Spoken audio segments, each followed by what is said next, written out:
waving your arms. No. No. Who is this ass? This guy's so drunk, he has no idea what he's rooting for.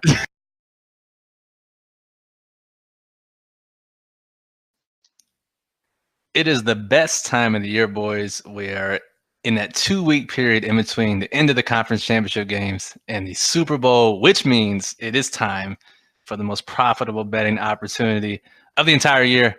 It's Super Bowl and props. I'm Brian Jester here at Occupy Fantasy. I'm here with my buddies, Moose Jester, Mike Carey. What's up, guys? Hey, buddy. How you doing? Man, I know you guys are pumped. All three of us will be out in Vegas here in less than 48 hours. Mike Carey, you're going out, what, tomorrow, right? Wednesday? Yeah. It's Vegas Eve for me. I'm leaving out of Baltimore, hopefully tomorrow morning.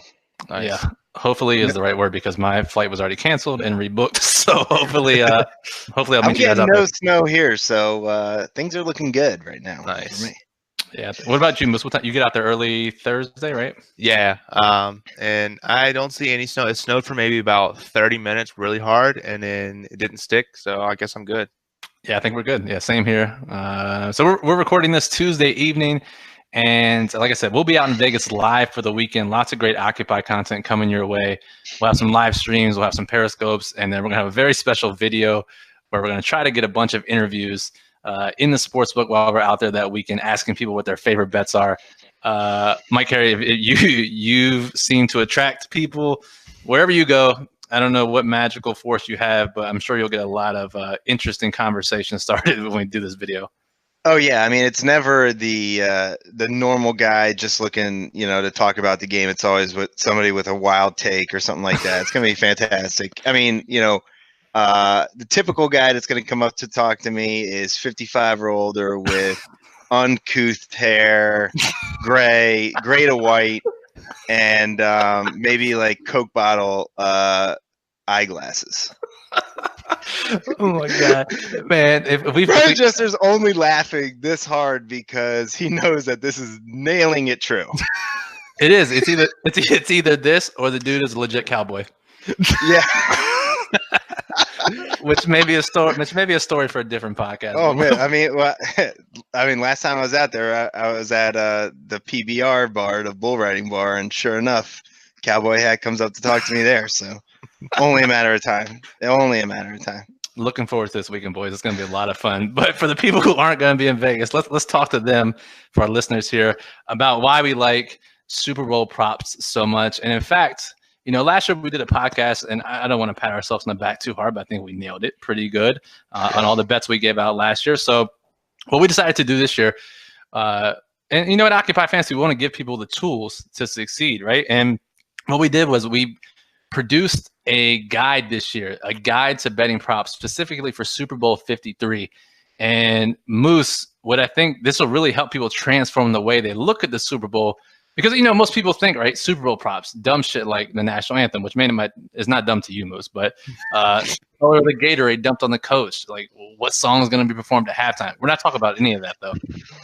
Yeah, exactly. I mean, that's what makes the Super Bowl fun. You have things like the over-under for Gladys Knight for the national anthem, 1:50 seconds. That's always fun to throw a couple dollars down. I always kind of do it and say, "Oh, that's how my game's going to be. My other props are going to be," even though there's like literally no correlation with it.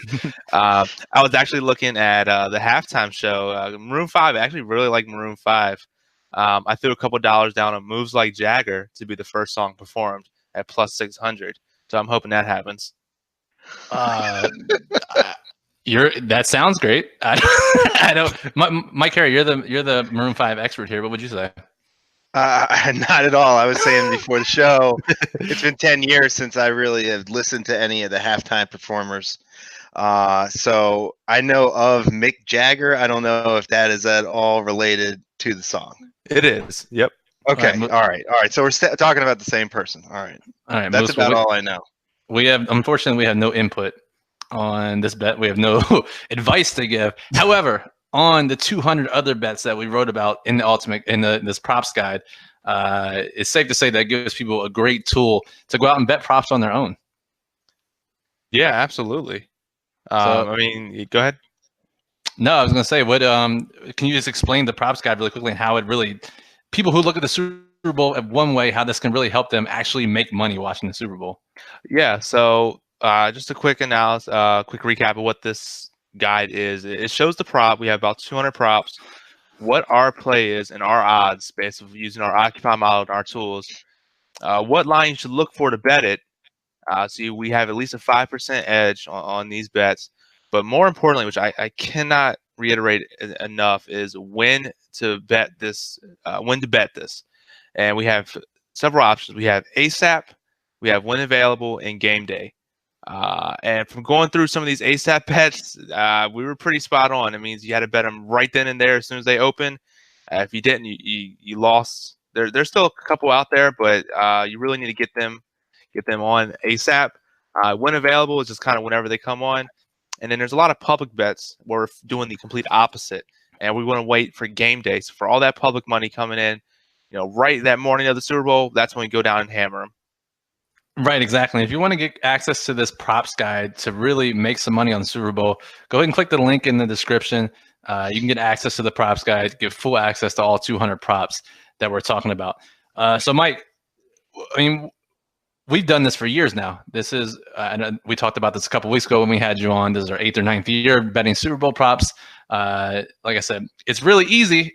We haven't had a single losing season yet in Super Bowl props.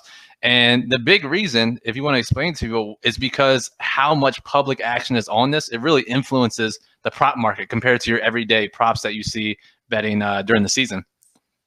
Yeah, I mean, I was listening to something that the Westgate vice president of risk management was saying that he, up to now, since the conference championship games to now, it's been purely sharp bets, betting numbers around the market. So betting numbers against each other, trying to middle. They're not really analyzing the game. They're just, their bankrolls are huge. They can leverage spots where they can try to middle a bet or feel like the odds are incorrect. So starting maybe Wednesday, Thursday, Friday, that's when everybody gets into Vegas and starts putting in into their prop bets.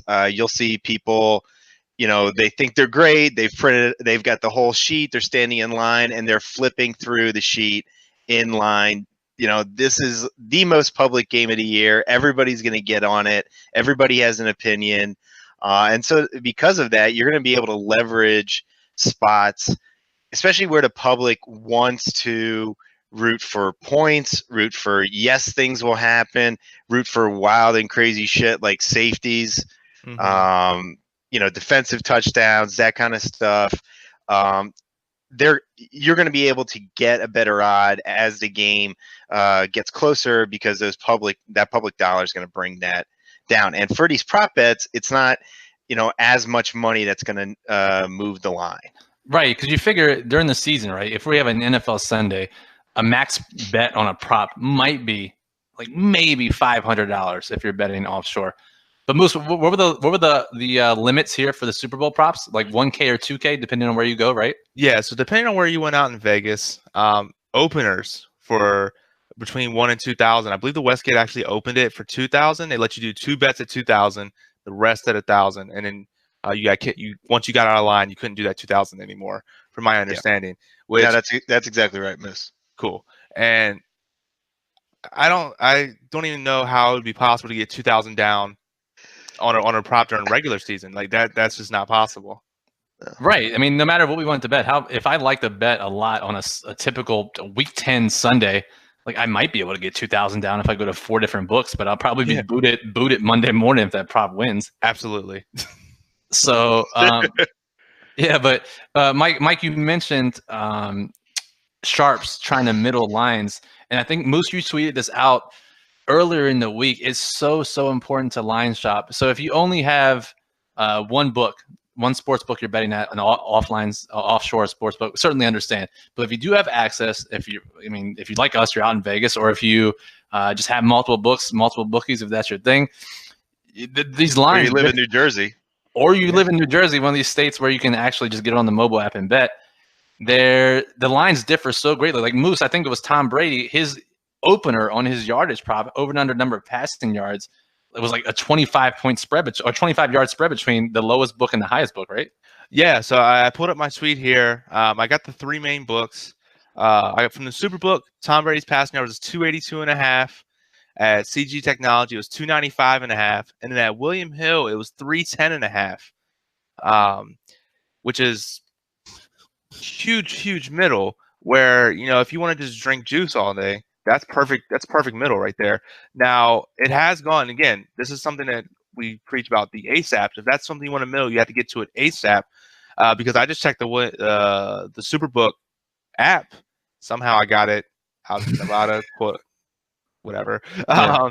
It's actually up to 300.5 at the Superbook now. So that 18-yard difference can definitely mean a lot. So Mike Carey, honestly, there's a legitimate argument to be made that if you just saved up your bankroll for the next 12 months, your sole goal is Super Bowl 54 next year, and you save up your bankroll each and every month, you get the $10,000. You could very legitimately just take that $10,000 as soon as the lines open, Thursday night, the Thursday after the conference championship, and you could bet different books and middle and guarantee profit and probably get 10 to 20% return on investment and just sit back and watch the game and not worry about anything. Yeah, exactly. If you bet at minus 120 and over and under, you'd be putting up 240, but the most you could lose would be only $40. So you'd be betting $40 to win 240. So you're getting 6-to-1 odds there if you just try to middle these props. Right. Again, that might not be like the most fun to do it and way to do it, and you might need a bigger bankroll. But I mean, if you got the cash and you got the time, and a lot of these props though have at this point moved towards some kind of median where they're all sharing around this, especially in yardage. But I think Moose he found a few that regarding receptions where there was a much bigger difference. Yeah, I think it was the Rex Burkhead reception prop, and don't quote me on it because it's hard enough to navigate this stupid mobile app. But I believe the openers at the Superbook and William Hill, I believe it was 2 and 4.5, where that type of middle is way easier to hit than 18 yards and passing. Right. Well, yeah, that's a massive middle. But this isn't even considering those rare opportunities where you can get plus odds on both sites, where you may get over 1.5 yards on Tom Brady plus 150, but you go to a different book, it's under plus 110, and then you just bet it and you automatically guarantee profit. Yeah, so you get some type of arbitrage there. Right. Yeah. So like you said, Mike, I think a lot of these bets have already been pounded into shape by these sharps trying to middle everything, and now everything's pretty. I think it settles now, right? After these first couple, maybe until Sunday, after that Thursday opening, they kind of settle in, and now we're just waiting for the public to come in, which is our favorite time to come in and shape some of these bets.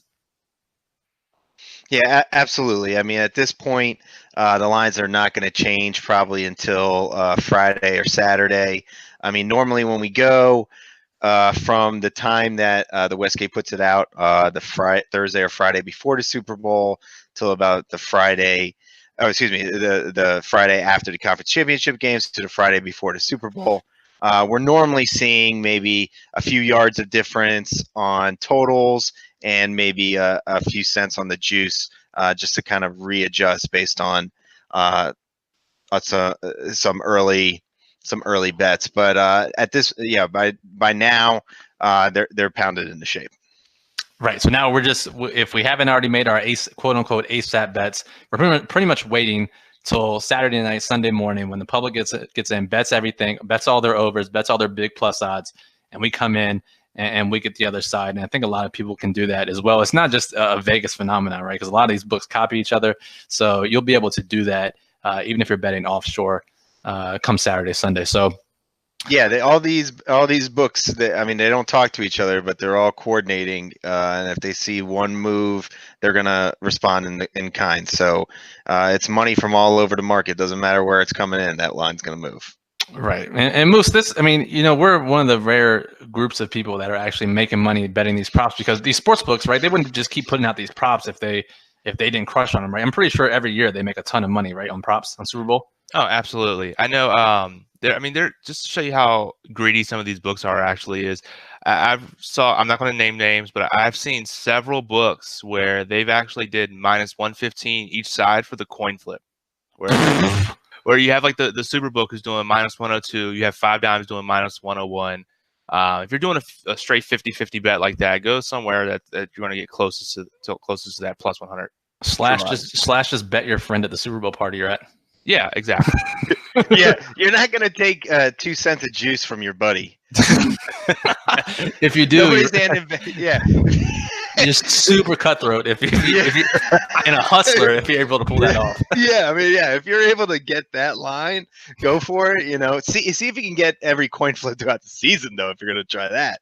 Yeah. Can you imagine though? Like that's the audacity of these sports books, right? Can you imagine going up to somebody at your Super Bowl party? It's like, hey, let's bet on the coin toss.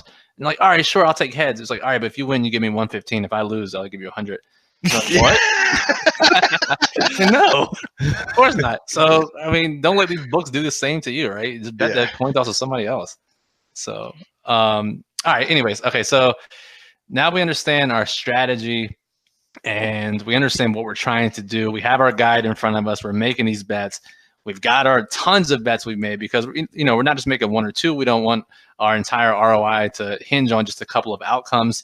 We want a ton of different because not to reminisce, Mike Carey, our biggest Super Bowl return on investment was that Seahawks Broncos championship. Yeah. And to be honest, that game went like no one expected, right? No one expected a 49 to a 47-3, whatever the hell the score, 43-8, I think it was. Yeah. If you tell us that before the game starts, like, I don't know if this plays out very well for us, but we had a ridiculous return on investment of nearly 30-40%. But it goes to show if you make a ton of different bets, the game can play out all sorts of different ways. That Ravens Super Bowl played out differently. All these different things played out differently, and it's good to leverage your bets against each other. Yeah, I mean, the game is probably not going to go exactly as you thought, especially with the Patriots. It's very difficult to predict them. The Rams right now are kind of coming in unpredictable, so I wouldn't expect to, but like you talk about when you're building your fantasy lineups, you're kind of creating a narrative about the game, and you sort of want to do that, with your bets. So if you're thinking that the game is going to go under, don't be betting a whole bunch of over receiving yards. Because they're unlikely to hit. If you think the Patriots are going to win, then maybe they're going to run the ball more. So maybe you do like some of the Sonny Michel or Rex Burkhead or James White props. So just kind of have like an idea in mind, and I would definitely say that the peak ROI here is around 30 to 40%. Even in that Seahawks Broncos game where literally the first play, we lost on the first play. Yeah, we lost because it was a defensive touchdown. So even, you're going to lose some bets, but we want to maximize value and then create that narrative to sort of, build a set of bets that you feel like will return. Right. And it was the first play of the second half, because I remember very vividly this happened twice to us where we're thinking, halftime happens and, we go to our buffet and we're getting some food and we're sitting down. All right, we're looking pretty good. Now, as long as we don't get a kickoff return for a touchdown to open the half, we're looking pretty damn good. And then Percy Harvin runs one back. Jacoby Jones runs one back. And we're like, all right, at this point, we got to fucking stop saying this at halftime because clearly opening kickoff returns the second half are screwing us. So, man, I was counting that Seahawks under parlay. I was counting that money. Oh, man. Sorry. So clearly the game can play out a variety of different ways that we can still be profitable betting props. So Moose, in order to get our peak ROI here, our top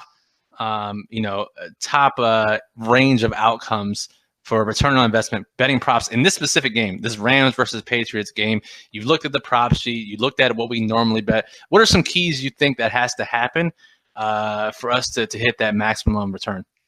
So I think that the defenses need to be up to par. We're definitely, I know it seems super generic, but we're kind of banking on a lot of first receptions going to be under, looking at a lot of under props and a lot of yes for the special teams. We kind of want the special teams to just be themselves.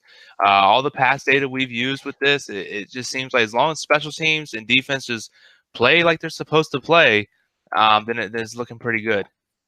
Right. I mean, as long as it's not a shootout like last year, which I guess is possible, right, with these two offenses. Certainly it could be the case. But even last year, we still made profit. Just hit a few unders, didn't go our way. But so, Mike, I'll turn to you. What are some of the, we talked about the generic public bets, and we'll probably making them again this year. What are some ones that definitely have to go our way to get us started with on the right path? Well, first score of the game wins. For the team that scores first wins. You're gonna have to wait on that one. A couple of these game props are, you're waiting, but longest touchdown, we're going to be on the under there. A lot of the unders you're going to be waiting until the end of the game. The cash does, which kind of stinks. But you might get one like shortest touchdown under 1.5 yards. Pass interference is going to get called. You have to figure extra hard this game, given the Saints and Rams game. A pass interference in the end zone puts the ball on the 1 yard line, and that's how you get that win. So there are a few like that we're going to be, looking at pretty early. Will there be a score in the final 2 minutes of the first half? We've all like that. So that will give you, hopefully a win. Especially with these, with the Patriots. I don't care how much time Brady has. Getting into field goal range for Gronkowski inside. I mean, it's basically a dome. I don't know if they've decided whether or not they're going to have the roof open yet or not. It's not really going to matter. We feel good about that one. Team to score first. That's another prop that, is an instant win or loss. Right.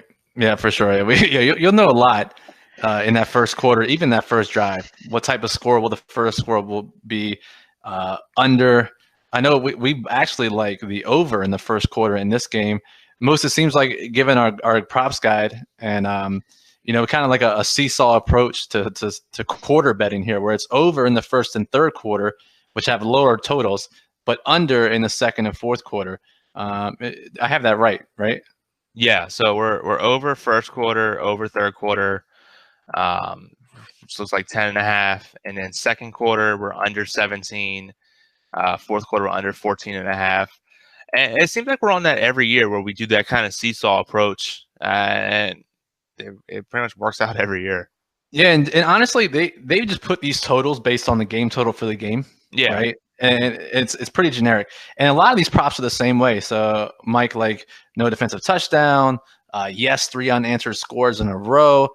These props are legitimately just generated based on the total for the game and not the tendencies of these teams. And that's really where you find the edges in these props, where, generally we would bet 3 scores in a row. But this year, these teams, surprisingly, there aren't clusters of scores in their games. In the Rams games this year, only 8 out of 18 games have featured three scores in a row. Same for the Patriots. 8 games out of their 18 have featured 3 scores in a row. Now we have a very low spread, 2.5 points. This is one of the rare cases where we bet it early that there won't be 3 no scores. Mm-hmm. Yeah, I mean, I don't think either team's defense is so outstanding to prevent a score, a long drive or something like that. I think each team could give it up. Where you can get double screwed is a defensive touchdown that sends it into 3 unanswered scores, and that that will happen. Yeah. That will happen. Probably like Aqib Talib will put down his Walker and intercept the pass, take it in for 3 unanswered scores. Yeah, and then we're looking at disaster zone if that happens. Then if that's happening in the third quarter, we're going over. I mean, things can avalanche quickly, but the likelihood of that is still low. You need a lot to go wrong for all of that to happen. Right. And even if it does, and it happens in the second quarter, you're like, man, fuck this. You still have 48 other bets that can still win. So it's just not to get too high or too low, which is very possible. And our buddy Matt, who's going to be out there with us, I'm not sure he subscribes to the not get too high or too low theory, but he, it's very important. So All right, let's finish this off with some of the very specific bets that we like. If you're cheap and you didn't buy the guide, which by the way, if you look at the description, occupyfantasy.com, you can buy the guide with all of the pressure points, so to speak, of when to bet these props. So if we're giving out some free ones here, guys, Musa, I'll go to you first. I know a lot of bets have moved early. We alluded to. I know we talked about the James White one. A lot of these bets you should bet immediately have already moved. Most of any of those ASAP bets not moved tremendously that we should still be able to get on? Let me take a look here. I'm trying to go through the app. For those who don't know, the app lets you view 2.5 props at a time, which is kind of stupid. But there is one here I do like. There's one that's actually moved in our favor. You have the rotation number 10307, total pass attempts by Jared Goff. We like over 38.5 at -160 is the line to look for in a bet at ASAP. It's actually gone down to 38 -110 at the Superbook. So if you're in that area, you can hammer it. We didn't expect the line to go that way, so we definitely went ahead and took advantage of that. Yeah, so you can still bet over there. Mike Carey, what do you think? Do you think when the public gets in, they're betting over or under on Jared Goff? I have a really tough feel on where the public's going to land on some of these Rams props.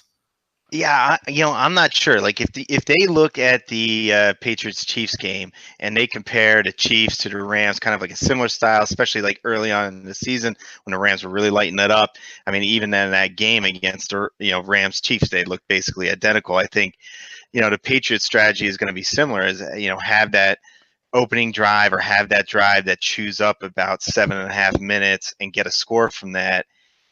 You're going to have Goff throw, and I think the Eagles last year showed the recipe to beating the Patriots is to air raid.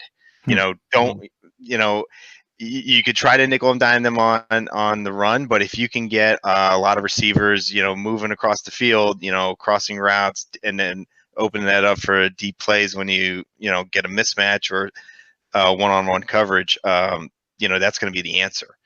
And the Rams have some game breakers on speed with Cooks and Woods, and I think Reynolds too has really come along in the last couple of games to kind of fill in a majority of that role that Cooper Kupp left when he got injured. Having said that, I'm a little nervous about any and all player props for this game because the Patriots, the books are going off 3 years of data here. A lot of the players on the Patriots stay the same. I just as an example, last year we thought we were going to be on, counting money on Chris Hogan not touching the ball, not playing, basically. And I think the first 3 passes went to him for 90 yards or something like that. It was just absolutely ridiculous.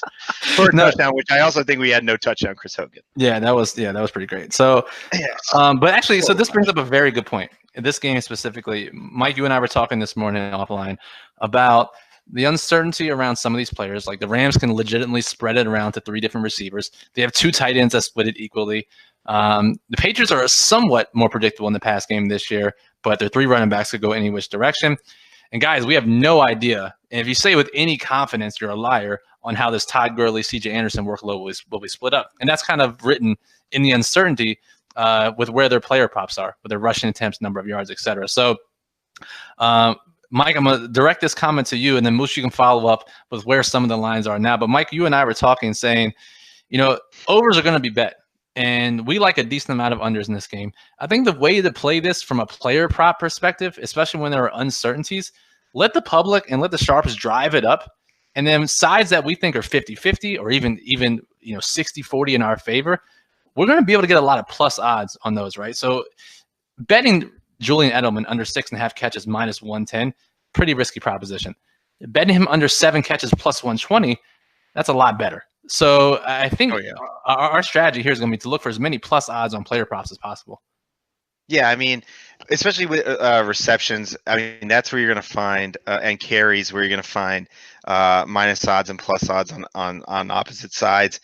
and when you're going from 6.5 needing 6 on the under to win to 7 to pushing, you're going from needing Julian Edelman to be 20% of the passing game to now being 30% of the passing game. Right. And that is a big jump. I mean, Edelman's going to be there, and you're probably going to be sweating this all the way up to the fourth quarter, let me tell you. Right.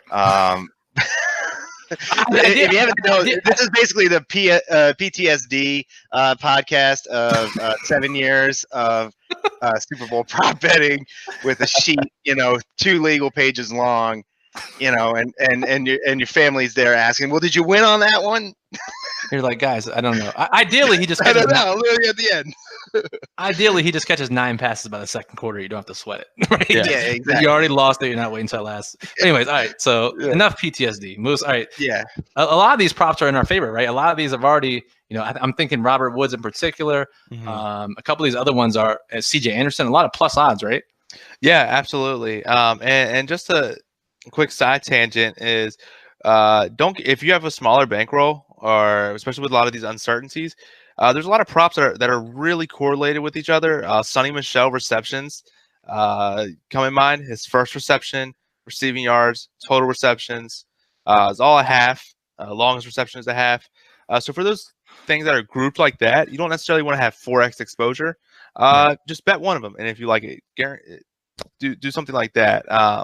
And find the one that you think has the best odds in your favor. So if right now they're all minus 180, but let's say if one of them goes down to minus 170, all the other ones are minus 180. Go after the minus 171. That's probably going to be your best deal.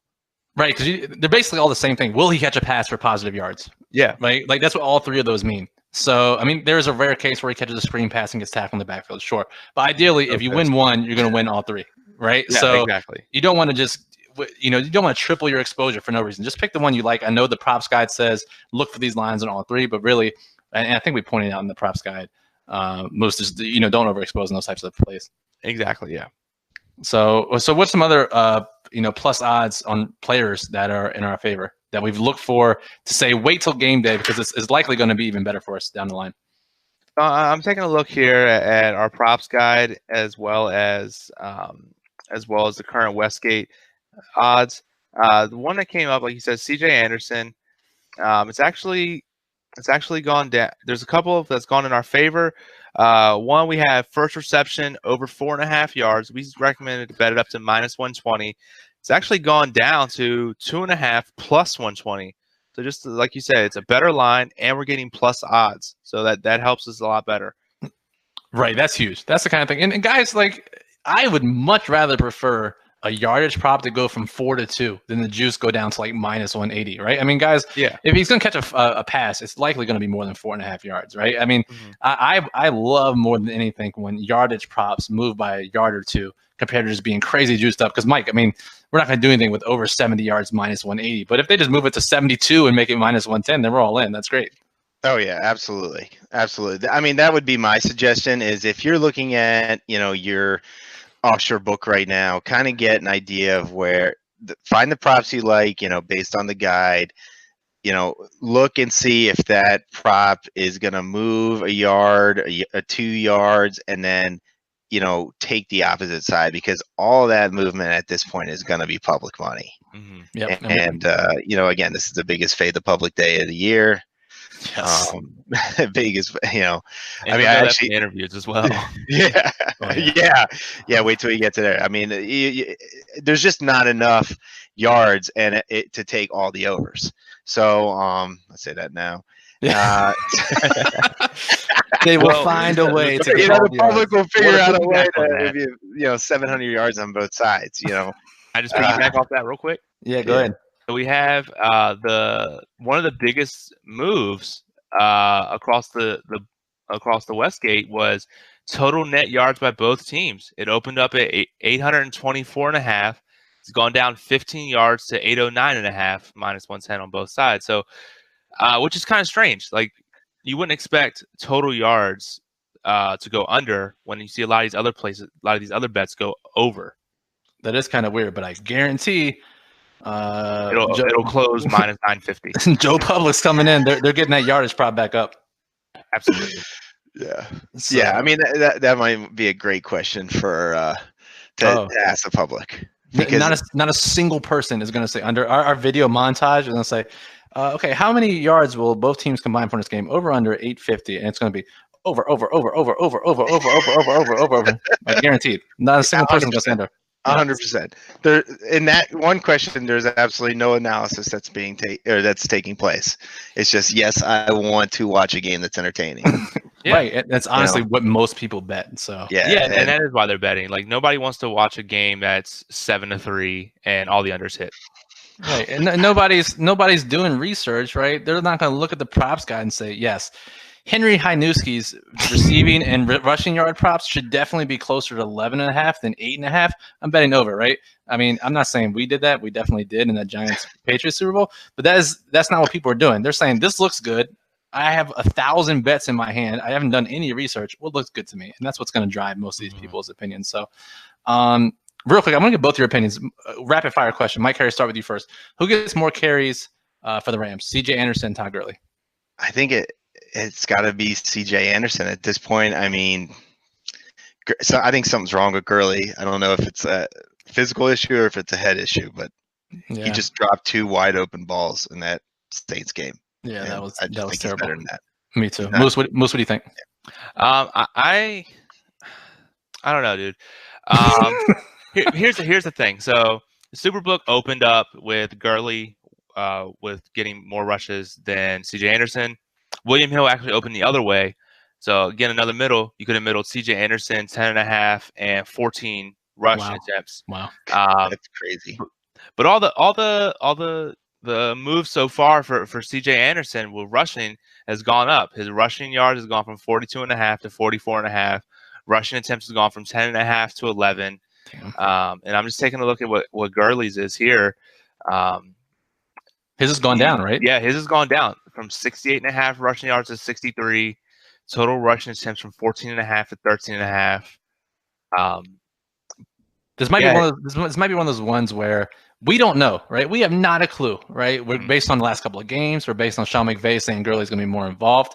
Let the public drive whatever we want, and maybe we get some plus odds because it's 50-50. We don't freaking know like how this workload's going to split. But if we can get Gurley over 13.5 carries plus 120, that's one of those bets where we might be able to do it. So, all right. So let's finish this up. A couple more favorite bets. Mike Carey, any bets we haven't talked about yet that you like specifically for this game? Well, you mentioned the Henry Heinuski bet. I think this year's Henry Heinuski Memorial bet is going to be James Devlin. Total yards over 1.5. Dude, I mean, got that earlier, man. It moved up to 3.5. Oh, it's up to 3.5 now. I mean, I'll still take it. I mean, do you know what's going to happen? He's going to score a 1-yard touchdown and screw us off. No, he's going to have 3 1-yard touchdowns. Right? No, but I do like. I mean, I think Belichick just has like a soft spot in his heart for these, big nasty guys, and Brady has no problem with checking down to a fullback. No, he looks at that and is like, this is a great opportunity to throw a high percentage pass to someone who's currently being uncovered, right. And he has no problems with that. So if the Rams sleep on that for one play, that's probably all you're going to need for the over. And our table will have the loudest cheer for a 7-yard completion than you'll ever see. So, I will be. Spiking my cheesesteak or what it is, whatever it is. Oh yeah, we will be up. And everyone's like, man, what the fuck is wrong with those guys? It was third and 17. They just completed a 7-yard pass. Why the cheer? That's what makes Vegas so fun, especially with the Super Bowl. There's so many different props for different scenarios. It could just be like anything, and you'll just see a table just go fucking nuts for no reason. And you're like, they want some money. Yeah. Hey, look. I know we're going down memory lane here for a second, but that Seahawks Broncos game, like we're all decked out in Seahawks gear, right? And we have no touchdown in the first quarter. And we're wearing Seahawks shirts, and Jermaine Kearse goes up for a first quarter touchdown grab and gets knocked out of his hands. And we're like bumping chests and 5-5, and the Seahawks fans around us like, guys, what are you doing? They just dropped it. It's like, I know, it's great. It's like they can win the game. They can win the game later, but we don't need a touchdown right now. Yeah, the confusion that sets in by wearing whatever team we're betting on shirt and then actively rooting against him. I mean, I think we were. I know I was down there last year with a Eagles shirt on, yelling for them to like miss the field goal near the end of the fourth quarter or the end of the second quarter or something like that. I mean, just You're like waving your arms. No. Who is this ass? This guy's so drunk, he has no idea what he's rooting for. Speaking of missed field goals, I think one of the better bets in this entire game, which surprisingly has not moved with sharps coming in already, is no missed extra point. It's minus 300. You could probably get even less on game day. Public's going to bet no missed extra point. I mean, they're going to bet a missed extra point. These two kickers have combined to miss 2 out of, I think, close to 105 extra points attempts this year, playing indoors. Moose, this seems like a no-brainer to me. Yeah. And I just refreshed the odds, and okay. Let's take a look. Still the same. Still no minus 310. Which is really surprising. Public loves anything that's like over plus 200. They just love to bet because they'll say, "Oh, I have to bet a little and win a lot." They love it. That's going to happen for sure. So we'll definitely be on that one. Moose, any other bets we haven't talked about that stick out for you? I'm taking a look here. I actually like. Where is it? Pull it up on the props guide here. If you say Maroon 5, we're cutting this podcast. No, right? it's a legitimate It's a legitimate bet. Okay. Where is it? Here's the thing, Moose is saying that he has legitimate bets. Then we're going to sit down at the table to watch the game, and he'll have like a whole list of Gatorade color, firework, duration, over under number of times a guy is shown on TV, like for sure. Yeah. Well, talk about that. There's a prop is over under number of plays Tony Romo calls successful at 7.5, which I thought was freaking awesome. Really genius of that bookmaker to do. That is such a bullshit prop. How are they going to know for sure? Dude, because there's that Twitter compilation. It was like, oh no, Romo goes, oh no, Brady killed it. That means we're going to motion to the right and run it up the middle. And that's exactly what they did. He says, if the safety drops down, they're throwing it to Gronk. Boom. He's called like 4 straight plays in a row for him. Really the only key to him not hitting that over is CBS pulling in the reins. Like, hey, Tony, calm that shit down, man. Let people watch the game. Yeah. Yeah, there's absolutely no way that they're going to let him do that. I mean, just call 77 straight plays in a row. Like, Tony, shut the fuck up. Yeah, but the prop that I really like is Gronkowski. Will he score a touchdown? No. Yeah. We're gonna wait for game day on that. People, they for some reason love Gronk. They think he's a beast. To quote you, Brian, he's a zombie. I don't see him really being involved in the game at all. I don't think he'll score a touchdown. I do think he'll hit his over on receiving yards just because the Rams do allow a ton of receiving yards to tight ends. But they stingy up around the goal line. It's a really weird discrepancy for their defense where they allow the 3rd highest percentage of passing yards to go to opposing tight ends, but like the 2nd or 3rd lowest percentage of touchdowns. Mm-hmm. So in between the 20s, they're giving up a ton of yards to touchdowns, but they really clamp down in the red zone. So, all right, guys, we'll be in Vegas pretty shortly. Mike Carey, any final thoughts here? Please, Rams cover. This is historic level of betting right now on the Patriots. It is. It's currently 22% of spread tickets are on the Rams, only 20% of spread dollars. Wow. Even more so on the money line. We're looking at only 35% of tickets, only 22% of dollars on the money line. The books are going to need a Ram win. Yeah. I don't think that's going to change with the public coming in, do you? I don't think so either. I think this is probably going to be either the most lopsided betting or second most lopsided betting. I think 81% was the highest. Wow. In recorded Super Bowl history since various websites have been providing this information. So yeah, this is going to be a big loser for the books if the Rams don't cover. Really need the Rams to win. Yeah. And over under right now, it's actually on the over 51%, but only 44% of the dollars. That's all sharp money. I can tell you that. Oh, yeah. If you lined up and took a bet on the under immediately after the conference championship game, you must be listening to this podcast, first of all.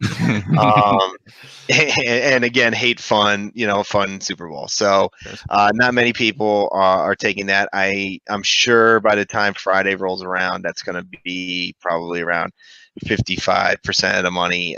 So I'm sure the books will like a the under for a small win there. Yeah, well, I think didn't one of the interviews with the sportsbook director said that they expect the total to creep way back up, right? Yeah, I mean, it's at 56.5 right now. I'd love to see it at 57.5 to potentially tease the Rams, and then the under 63.5, so you get a full 9 touchdowns there. That's the ideal scenario for me. I mean, if I was going to suggest a bet outside of the props, my favorite bet is going to be a tease of the Rams to plus 8.5 or plus 9 if it gets to 3, and then under 63.5. I like it. And as a very staunch anti-Patriots crew, we'll be happy to oblige and give some more money on the Rams to help balance out those sports books, right, Moose? Yeah, absolutely. And my final thought is, if you're at a house party, if you're like anywhere with family, friends, stuff like that for Super Bowl, get together. I'm not advertising to gamble, but you can throw some dollars on it as well. But I know FanDuel has these, Bovada has these, a bunch of books have them, where it's like these fun party prop sheets where you print out like 20 copies, you get everybody one, you have to guess 20 props. Like, what's the national anthem going to be, the Gatorade color, just for fun. And it gives you all something to share about while you're watching the game, if you're not betting the props, or if you have people that don't bet the props. Right. Something cool to talk about. And honestly, most of those sheets, about half or maybe more, are actually legit props. The other half are those fun props. But yeah, if you buy our props guide, you'll know the right side. And you can win $20. You'll probably win your family's pool. So go check that out. and if you're running the pool, make sure you take that 10-cent juice off your family and friends. Fuck that, man. 15 cents for the family. For your family, they'll take anything, man. Oh yeah, my dad is definitely betting under tails minus 115 for sure. Bet is in. The bet is in. God. All right, guys. Well, this is a lot of fun, man. Really excited. We're going to be out in Vegas here in a couple of days, talking a lot more to our listeners and followers about the Super Bowl. So, boys, good luck. Rest up these next couple of days. We're going to need it this weekend. For those listening, remember, subscribe for more great information. And you can always get our props guide in the description on OccupyFantasy.com. For Moose, for Mike Carey, I'm Brian. Thanks for listening, and we'll talk to you guys this weekend.